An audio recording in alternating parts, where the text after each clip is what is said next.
Hello,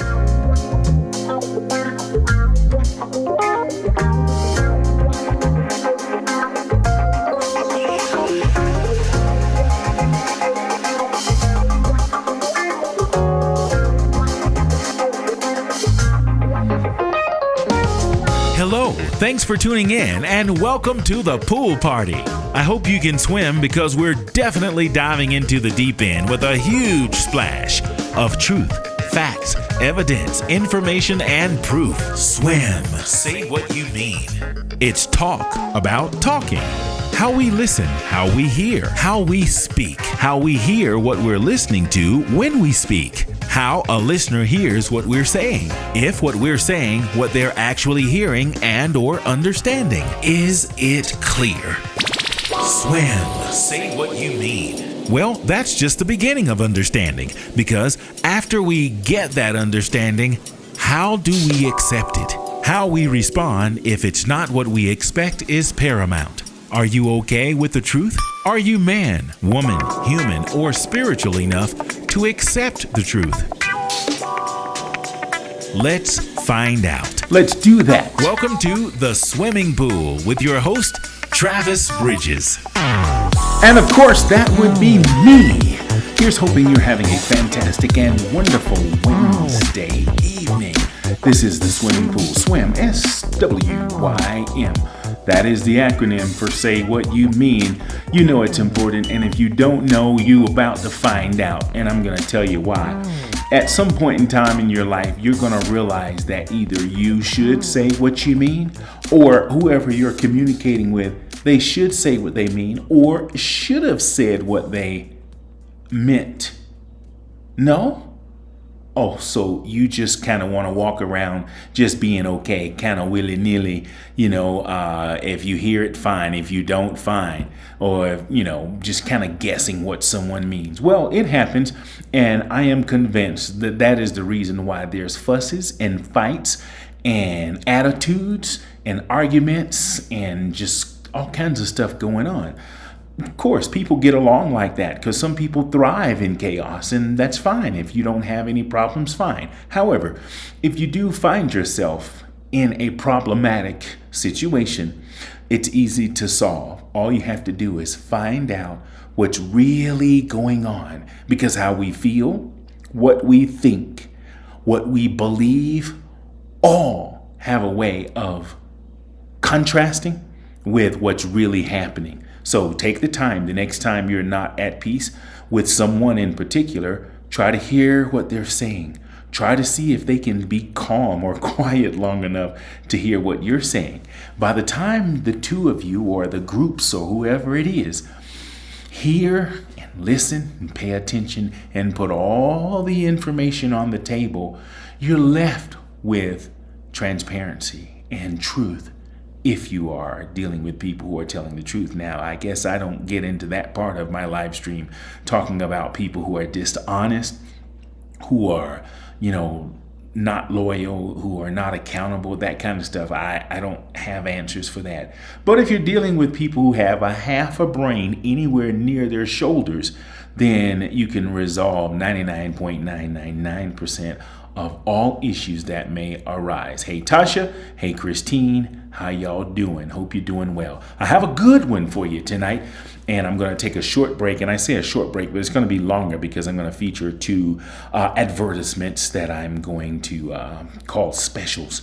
They're going to come up just before my live stream comes up. But the live stream is kind of interesting because it is the beginning of I want to call it a series, but it's not necessarily a series. It's a documentary. I decided that I would feature special and unique situations, stories, and people to highlight. I won't do this too much because I really like to have topics, but this one is unique, and it is going to be the first of many babies that I will produce in terms of bringing awareness to, I guess, what you would call average people.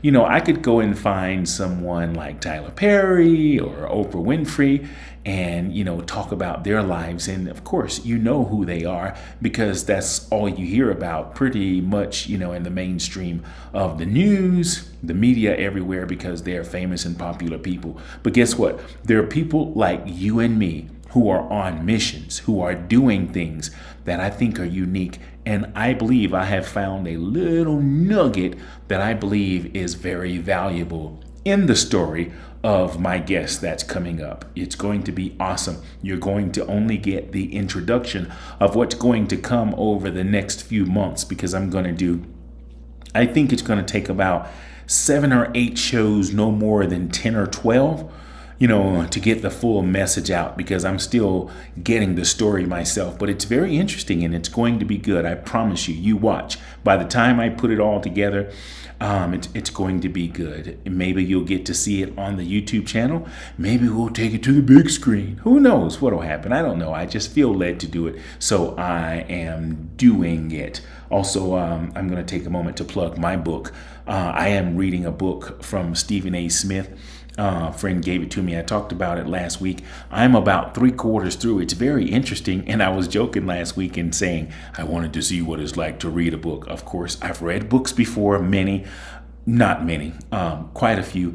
But just before mine is released, I want to get my juices a little salivating, you know, before I release my book. And it's interesting that his story kind of sort of correlates with mine in many ways.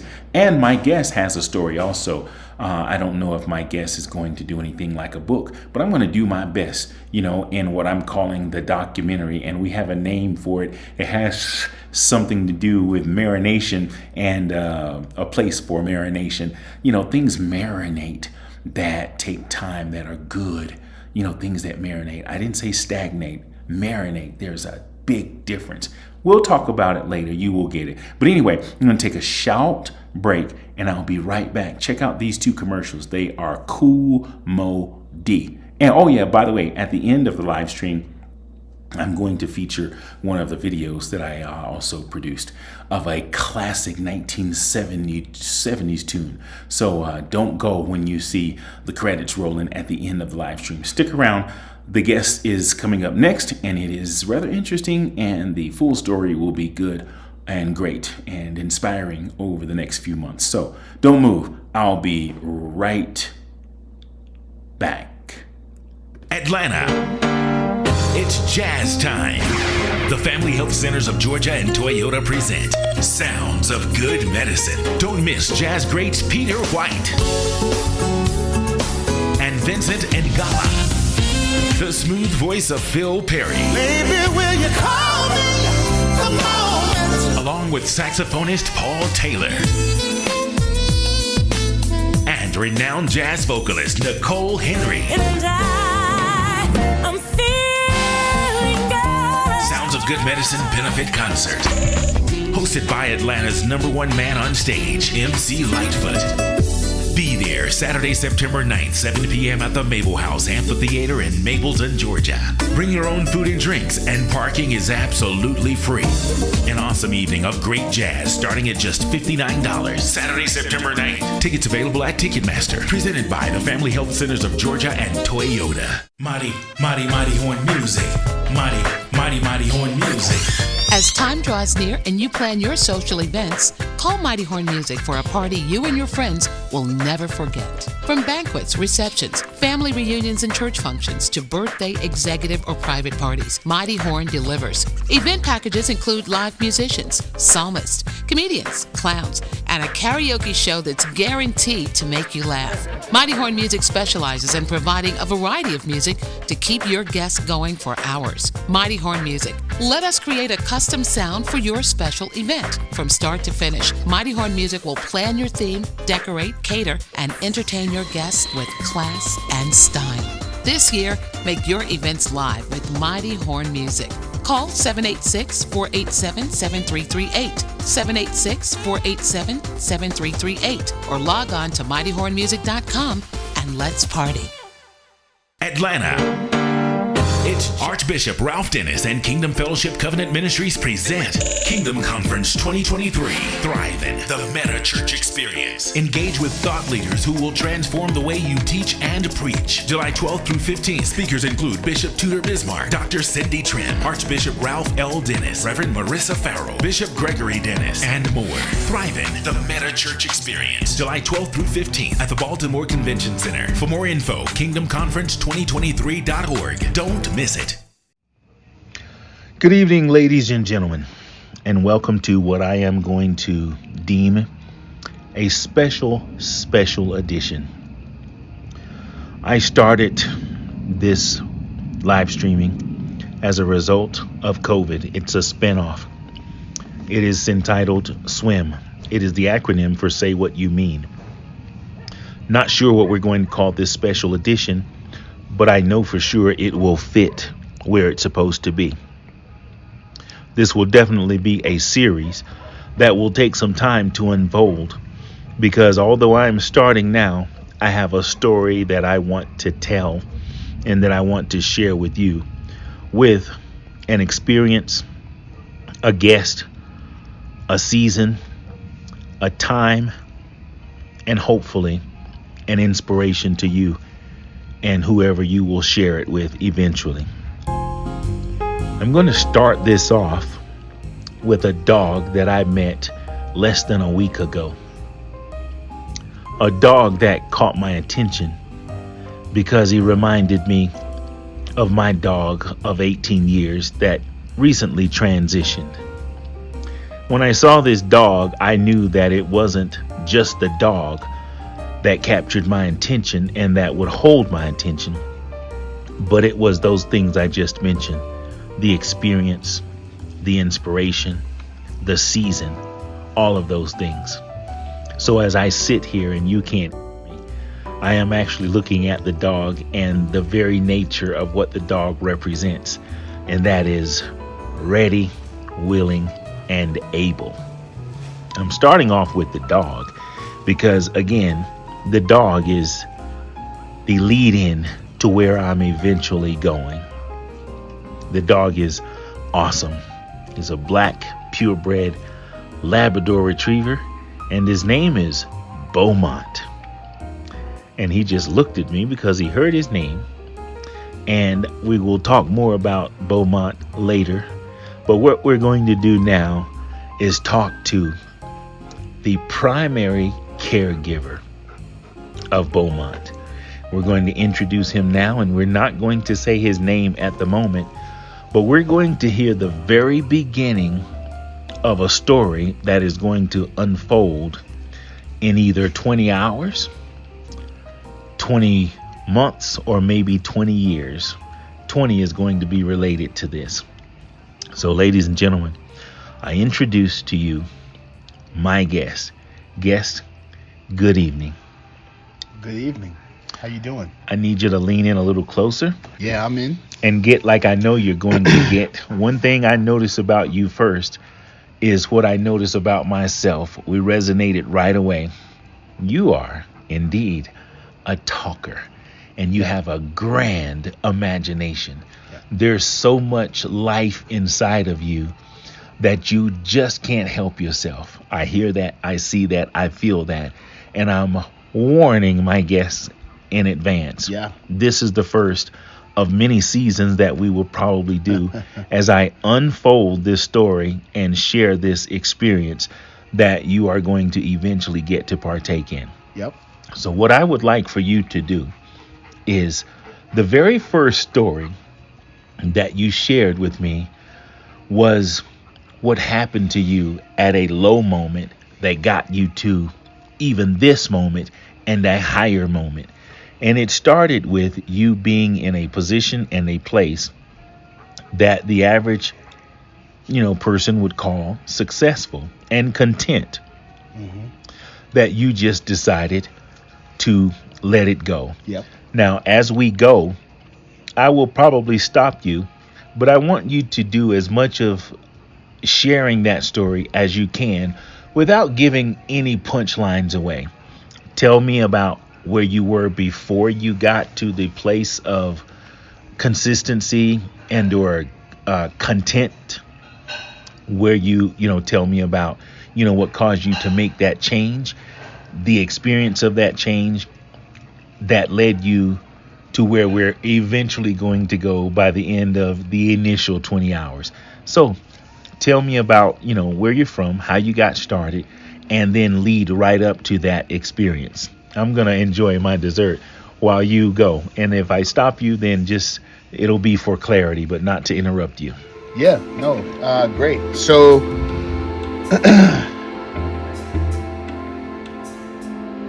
definitely a Southeast Texas born and bred kid.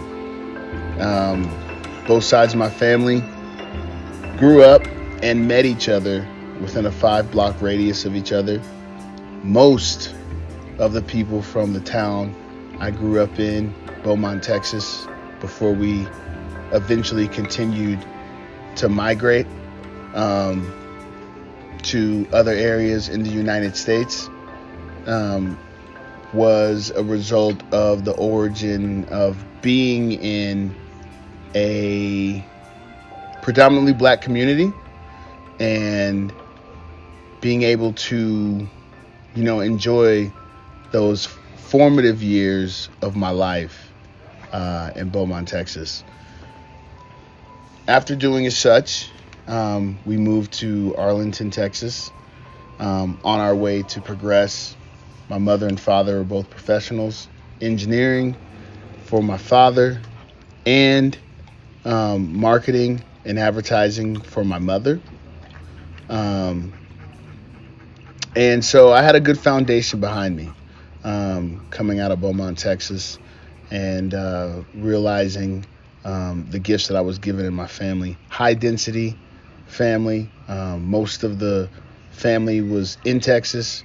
And from there, as life continued, we ended up moving to Las Vegas, Nevada, which honestly, I had no idea what that meant for the family. It's a city of a lot of people who are trying to reinvent themselves and Just for start clarity, new. for time's sake, how old were you when you moved to Las Vegas? I was 13. Okay. So everything that happened prior to that was up until 13. Up until 13. Okay. Yeah. So 13, we got to Vegas, and being a small town kid going to what was a big city in my eyes, which still was a developing city at the time, certainly looks completely different than what I was accustomed to when I arrived. I knew that things were going to change. And luckily my father put me in the right direction and wanted me to focus on technology and the arts. Always really showed interest in those things. Rather than going to the community pool on the weekends, I'd rather go to the museums. And not just art museums, like natural history museums, just anything that was putting something in front of me that I didn't understand. You know what I mean? Mm-hmm. That was intriguing. kind of the curious side of me that my dad kind of realized. He's like, this one out of our two, meaning my sibling, the two of us, my dad realized early that this one's very curious. So he got me into a magnet school program centered around the arts and technology. And from there, I really kind of to show my curiosity even more. And then it developed from there. Then, went to university, did the typical college track. I actually, thankfully, got out with 2 degrees because I had figured out my senior year, graduating with 1 degree with 1 additional year would equate to 2. So I graduated with computer science and marketing, which kind of, interestingly enough, now that we're having this conversation, kind of complements both of my mom and my dad. Because like I said before, my mom was a marketing advertising person. And my dad was an engineer, right? So I graduated with computer science, and I graduated with a marketing degree, which kind of split the personalities between my mom and my dad. And so then after that, you graduate at 22 years old, and you're trying to figure out what you're going to do next. One thing that is true about anything in life is coming out of university, it's always going to be a challenge to find your first job. And not just a job like bartending or serving, which are great jobs, and I've actually held many of those jobs upcoming in my career, but like the job that's going to actually get you going into what will be your career, right? And so I Finding that job. finding that stick. So you find little that springboard things in between to get you to that point. And then once you find that point, it's like, okay, 20 years later or however long later, you look back and say, oh, that was the beginning of where I am now. Yep. The springboard. The springboard. Okay. Yeah. So we're at that place of where you're getting to that place. Yeah. Yeah. So I found the springboard, luckily in the same college town that I graduated from, which is not always the case. Sometimes whatever college town you graduate from, you got to spread your wings and get out of there and go to the big cities, the New Yorks, the LAs, the Chicagos, the Miamis, the Houstons, the Dallases, and whatnot. Luckily in my small town, college town, I was able to work for a small digital design studio. They didn't even have a job for me, which was the interesting thing. They hired me just in the fact that they believed in my abilities. I've always been multidisciplinary, so I could design. I knew Photoshop, I knew graphic design, I knew Illustrator, I knew all the heavy design tools. I also understood engineering and background and back end and UI, UX and all that stuff, which didn't even have titles at that time because, we were the new generation coming in. Anyway, that springboarded me into focusing on digital design, marketing, and all the things in between. Over the course of 3 years, the company, my first professional job, I should say, ended up being acquired, getting sold, and I got to see the business side of the creative world too, which is like, there was 32 employees, and in one day we were all told that half of us were continuing to move forward. I happened to be one of those, and the other half was being thanked for their time and effort and handsomely rewarded with what I would consider a good severance package. And then I went on. And so I tried to continue with the new company that acquired us, and 6 months into that was probably my first big decision in life. Because up until that point, you're being told, be thankful, do everything for your employer. And it just didn't feel right. And so I stepped out of there, moved to Seattle. And from when I moved to Seattle... From Las Vegas to Seattle. Well, actually, the college town that I went to school in was in Reno. So that's 8 hours north of Las Vegas, but still in Nevada. Okay. So we're still in Nevada at that time. And this was how many years from age 13? So roughly. Me leaving Reno, I was 25. Okay. So 13 to 25, I was in Nevada. And from when I was born to 13, I was in Texas. Yep. So now we're in Seattle. Now we're in Seattle. And that was a trip. I mean, when I look back on it now, that is a trip. Seattle was a trip because it's so different than... I thought Vegas was different, obviously, going from Texas. There's nothing that I've experienced as different than when I went to Seattle. For a number of reasons. I mean, one, Seattle's very European. It's also a very, very young city. in the United States. If you look at the progression of the history of the United States, everything kind of goes from the east to the west, right? And so you're looking at the most northern western point other than Hawaii in our country, right? So Seattle wasn't very strong in like history, meaning like they didn't have, you know, Confederates and all the other things that, you know, our eastern countries, or excuse me, states have east of the Mississippi, right? The further you go west, the more new it is, and so that time in Seattle breathed a lot of life into me because it was new. It's like it was almost like a bowl of putty. Like you can make what you want out of it. Well, I want you to keep your train of thought, but I remember you mentioning this in our briefing the other day about how the East Coast was the beginning of the U.S. and then being in Seattle, how it's so far west of East. So, and then you mentioned the Confederate situation. So it was less of that Confederate / Jim Crowish / slave like that mentality. Right.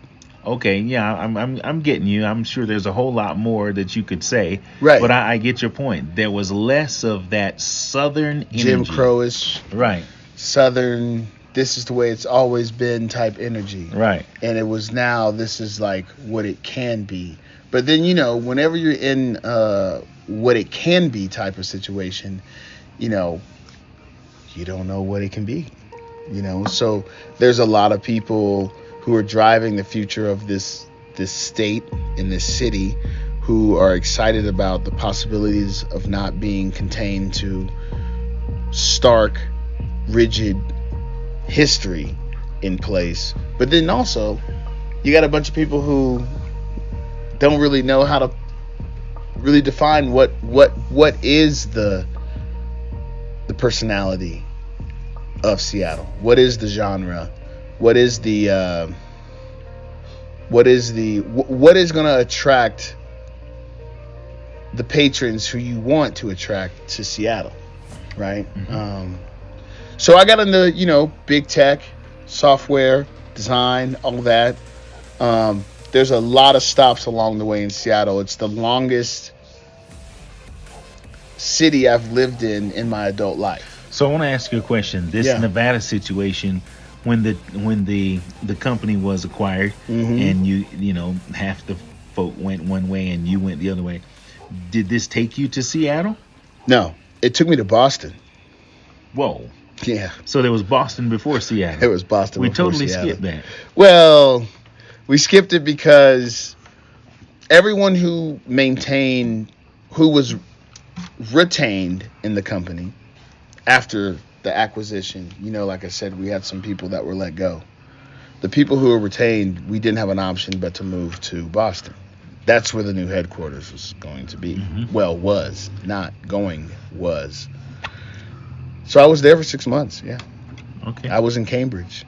So that's, you know. So right. 6 months before Seattle. Okay, so that may explain why you may have skipped over that, because it was a short period. Yeah. Okay, so And I didn't like it at all. So that's where this new life began in Seattle. Right. Okay, so let's pick up in Seattle. We can go back to Boston, but okay, so what happens in Seattle? This other company is done. Well, no, they're not done. They're just done for me. And Okay. we'll go into that, Okay. you know, later of like why I decided to leave and all of that. But went back to Reno, packed up my stuff because I left most of my stuff in a storage unit in Reno when I went to Boston. I almost was fairly sure it wasn't going to work out when I went to Boston. I just went with a duffel bag of clothes and my laptop, and I was like, let's see how this plays out. And of course, you have to follow the paycheck. Right, at that least. time, for sure. For Right. sure, because, you know, at 24, 25 years old, like, you're kind of beholden to the paycheck. You haven't lived long enough to even have confidence in yourself to want to believe that you can find that same paycheck or even an equivalent or better in other places, so you kind of feel like you're stuck to that. But then ended up in Seattle, and we'll go into the details of all the chapters of Seattle at a later date. But spent 12 years there and started at another agency doing digital design, and eventually 6-7 years into it, I found myself living what most would say at the top of the world. Okay. You know what I mean? So Seattle is where the train starts moving. Exponentially. Okay. So let's get into the train. Let's get on the train and let's buckle up and order some drinks and let's start riding. Yep. So I end up going from one agency to another agency, then to another agency, and then as I progress and as things start to go the direction that they're going, I find myself like in a position of power that I didn't actually realize was going to happen as fast as it happened. So I was basically 29, 30 at this point, and I got a platinum Amex card, company card. Brand new in Seattle.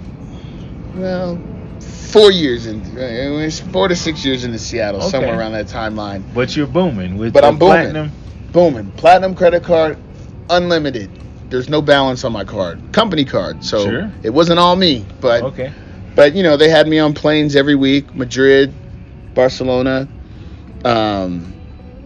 Germany, Italy, France, South Africa, Japan, Hong Kong, Iceland, however you want to pronounce it, Amsterdam. I mean, I was the guy finally. I was managing a studio of 200 creatives in Seattle. My job was to keep the studio health at optimal, and optimal means just making sure that we're bringing in enough work, we got good projects, our designers are happy, and we were doing stuff for like Nike, Lululemon, Adidas, a lot of big retail brands, and then we're also doing like big tech, so we were touching Facebook, Google, all that stuff. It was a good ride. Range Rover in the driveway, BMW sitting next to it, 3-bedroom flat, looking over the Puget Sound, the Puget Sound is the body of water that buddies up next to the Seattle skyline. So basically a desirable neighborhood, one of the most desirable neighborhoods. And,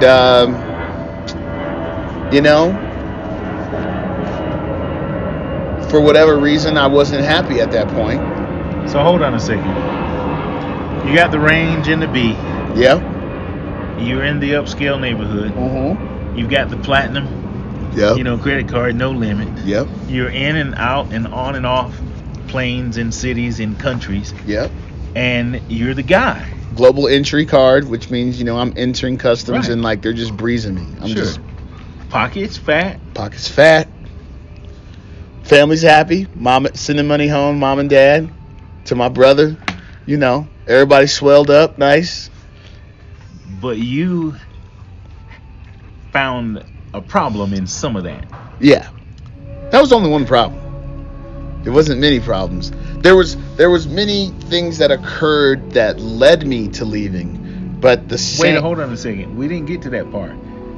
So that's where we're going. But you just jumped in there. So you left all of that? Yeah, I left it all. How do you have such a success at 28 years old, balling like that, Yeah. and you leave it? Tell me the experience. How did you leave it? How do you walk away or run away or sneak away or crawl away? However you got away from that. I want to hear that story because it's just not something someone will do. I don't really want to tell the story like I was so courageous and I had so much balls and vision. I had all those things. all of those things were real. But it was also a time in my life where I was entering, I even hate to say it, like self-sabotage or depression, or just there was something inside of me that just wasn't happy with myself. It was like I felt like if I continued down this road, no matter how much the figures continued to go north, that there was something that wasn't exciting me. Like I wasn't like looking in the mirror being like, man, look at you, you did it, dog, you did it. It was like, yeah, I did it, but what is it all for? Why am I not excited about it? What are these emotions that I'm feeling that I haven't ever felt in my life before? And I played, sports my whole life, so I've always kind of felt accomplished based on what I've demonstrated in any sport I've played. So I'm a very goal-oriented person. So it was foreign for me to be hitting all these goals, in some cases exceeding all these goals, and still like it's not feeling like it used to feel when I would, get that trophy or that medal or whatever sport I was in when I was a kid. I'm like, it's not hitting the same way that it once did. Right? So you walking away from this, did you walk into like a new job? Did you get a better offer? Was it an upgrade? Because when you say walk away, you didn't say you increased. Walk away means what exactly? Was it better for you when you walked away? What happened? Tell me what happened. Tell me about the walk away. Woke up one morning, started crying. Straight up. Started crying. Crying with a BM in a range. Beautiful girlfriend. All of that. Plenty of money. Everything. And you're crying. It wasn't me, man. I thought it was, I was convinced that was me. And it just wasn't me. I didn't feel in control. I felt like I was working for a big conglomerate, which I was. Felt like I was working for a big corporation, which I was. I felt like my only job there was to continue to make a company profitable, which I was. That was my job, and I was doing as such. And you weren't doing bad yourself, based on what you explained. No, like I'm not sad about the ends that I'm getting cut. Like Right. I'm happy with them. But you could see that you were But I'm just saying, like, on the hamster wheel, maybe. it just wasn't what I was made for. Man, I'm an entrepreneur at heart. I'm a trailblazer at heart. And there's a lot of reasons why I'm that way. It could be how I look. It could be the neighborhood I came from. It could be like I feel like I could be one of the few people where I came from to show the world that we're capable, and like to leave a path behind me for people like me from where I came from to see it can be done. I'd rather spend my energy on those type of things than like continuing to make this massive corporation who's going to continue to be profitable with or without me. It was just all those feelings of like, man, like if I'm going to spend my time, am I spending my time in the right places? So from a spiritual perspective, you had a higher calling. Yeah, 100%. Even though you literally walked into the room that morning and put its arms around me and let me cry into it and was like, we see you, man. I don't know what it was. So your tears were not tears of sadness. They were just tears of confirmation and release. Confirmation of its time. Oh. Confirmation of like, it's time. You know what I mean? It's time for me to. So you knew I'm swimming or living in the lap of luxury, but it's not where I'm supposed to be. It's not where I'm supposed to be. So although you've got all these people around you impressed, even you're impressed, pump me up, but it just wasn't your thing, and you knew it. Yeah. So I walk into the office that same morning that I was crying. I started crying at like 5 a.m. I woke up early And I'm an early riser. I normally wake up at 6, but I was probably up tossing and turning at 3 a.m. But the tears started coming down my face at 5 a.m. Knowing I'd have to be in the office by 9 a.m. ready to go with a good face on and all that. That comes along with being, a studio lead. Man, went in. So let's say it was 5 a.m. I started crying. I was in that office by 6, and I had my office packed by 6:30. 30 minutes all it took. I downloaded all the files that I thought I had the rights to. I'm sure that's another story, but go on. Oh no, it never came back to haunt me. I just downloaded all the shit that I wanted to keep and remember about my time there, and basically wiped the laptop clean, left a note,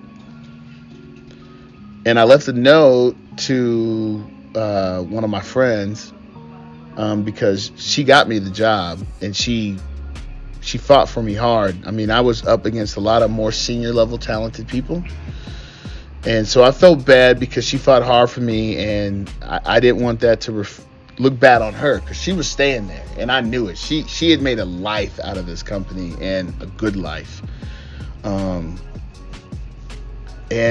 man, that was it. Of course, people reached out, hit me up on LinkedIn, hit me up on email, for the friends that I had via text. And that normally happens if you are unfortunately let go. Right. They hit you up and that. So they're probably reaching out and still wondering, well, what happened? Well, you want to know the crazy part about that? When they were reaching out, most of them were like, yo, what are you about to get into? Right. I'm going with you. Right. Like, right. Whatever you're about to get into. Right. We know you, Seth. You one of those, like, mix it up, like, you're on to something. What are you on right now? And that actually felt good in that moment, because rather than like, oh, we're so sad, we're so confused, do you need therapy? Do you need to go see and talk to someone? It was like, uh-oh. Right. What is he Natural on? concern, but wondering at the same time. There was a sense of excitement behind it too, of like, because I mean, to me, when I got that feedback, it felt like there was a sense of confidence in me. Okay. What I would like to do now is I want you to take me, before we go, because we're going to take a break and we're going to shut down. But I want you to take me to what happened after you walked away. Where did you find yourself 30 days after that?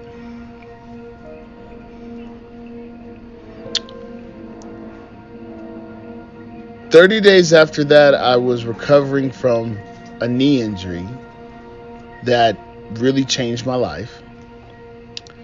I was just doing some recreational basketball things, and I ended up taking on a pretty severe injury. And so I found myself learning how to walk again, right? So whatever I was about to do was on hold.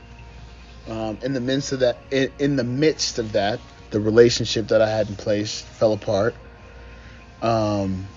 And so I was left alone to do this rehab on my own. And then in addition to that,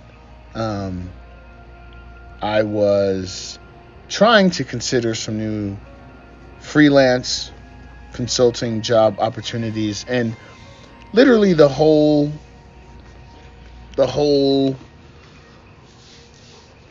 situation, everything happening in those 30 days after, 30, 45 days after, whatever you want to call it, kind of put me in, I was slipping into a lack of confidence. I call it slipping into a lack of confidence rather than depression, because I don't think I've ever really been depressed in my life. Or maybe I have been, and that's just a lack of confidence. I just prefer to call it a lack of confidence. And maybe that's what depression feels like. It's just you get to a point where you're like, damn, like I walked away from this good job, my relationship folded, trying to figure out like what am I gonna do, man. So yeah, I mean that's where it had me really doubting everything at that point in my life. Not in a suicidal way, not even in a check yourself into rehab or therapy, nothing like that. I mean, honestly, I still put on a good face every day, went out into the world, was going to my physical therapy sessions with a smile on my face, and I was still carrying on as the Seth that everyone believed me to be. And honestly, that was the comfort that I had, just to stay within who people believe you to be. But man, inside I was more confused than unhappy. I've always been happy with myself. I've always felt like I deserve to live. I deserve to be here. I deserve to contribute. There's so much in me that the world needs to see. I never felt like I was just a waste of time. And so that was important, that's never left me, never will leave me. I've always felt like I deserve to be here and deserve to be, blessing the world with the little skill set of tools I have in my box. But there was that extreme self-doubt. I mean, it's the first time I'm out on my own. I'm dealing with some real health issues, like, again, learning how to walk again with my knee injury. And just not having that corporate job structure that just tells you, like, do these things and you'll continue to get paid. It's like I'm in the wild, wild west now in mindset, meaning like I call it how I want to call it and I do it how I want to do it. Like that's the new syllabus. That's the new curriculum. It's no longer just following what you're being told, which is what I asked for, and which is what my calling was bringing me to, and which is what I wanted.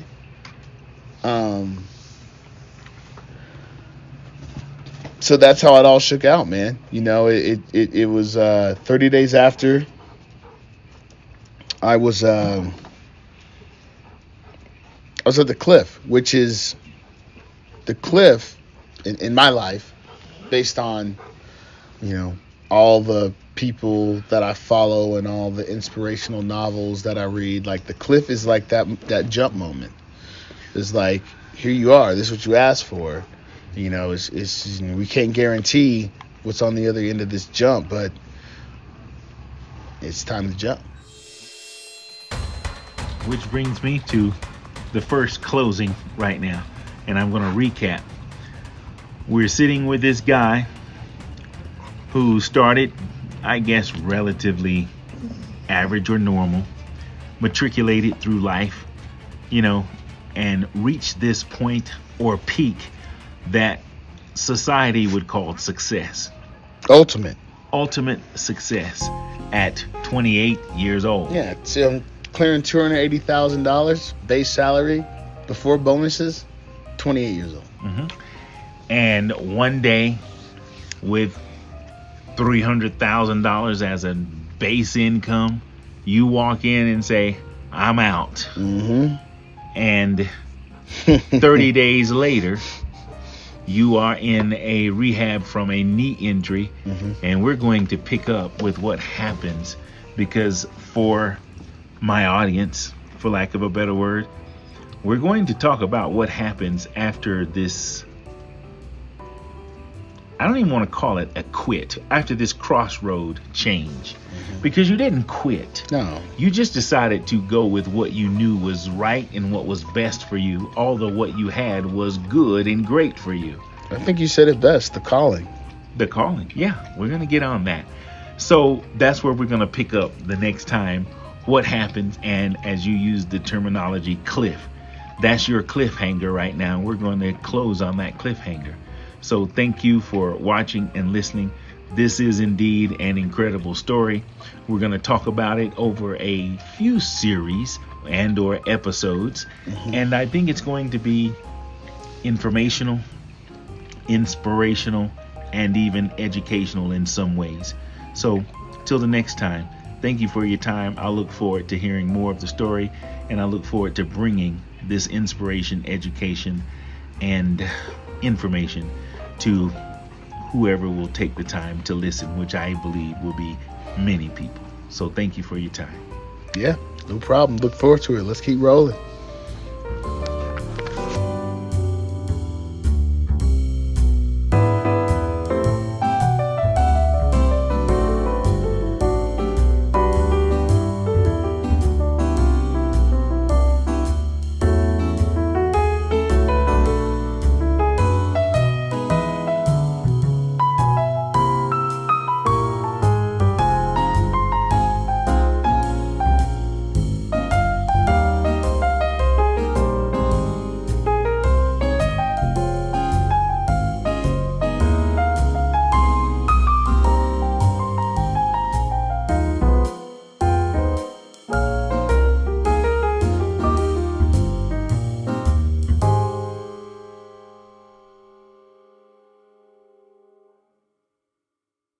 SWYM.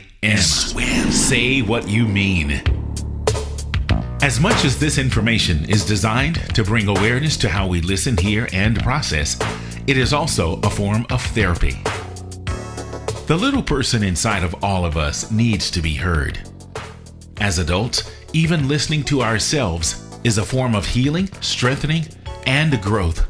It's okay to speak, talk, express yourself, and be heard, even if you're the only listener. If our testimony does anything at all for anyone else, that makes the continued effort worth the time. Get the words out. You'll feel better, and that's a promise. Thanks for tuning in. We really appreciate it.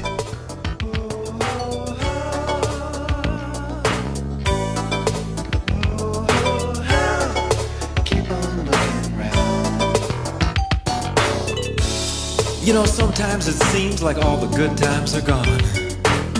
But you got to keep on searching.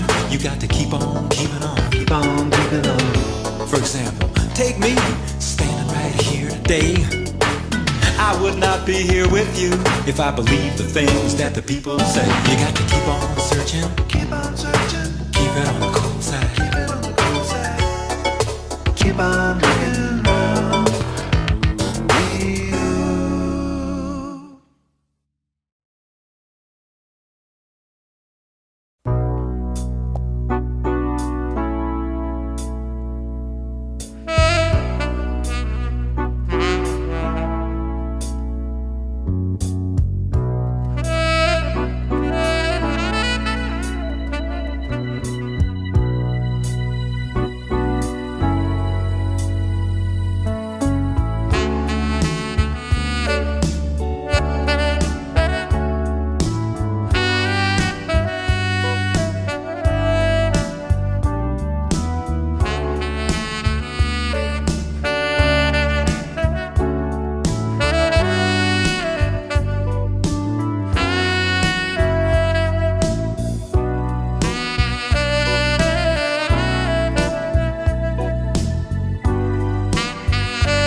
Mighty Horn Music is live from the Hollywood Home Studio.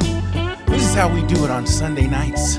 I really like to play for a live audience, but this virtual thing has been getting good to me. So I like hanging out with the cameras. I'm even thinking of like moving to a different location where I can get like 3 or 4 camera shots and go live and like maybe invite a few folks over and maybe do a barbecue. What do you think of some smooth jazz and barbecue?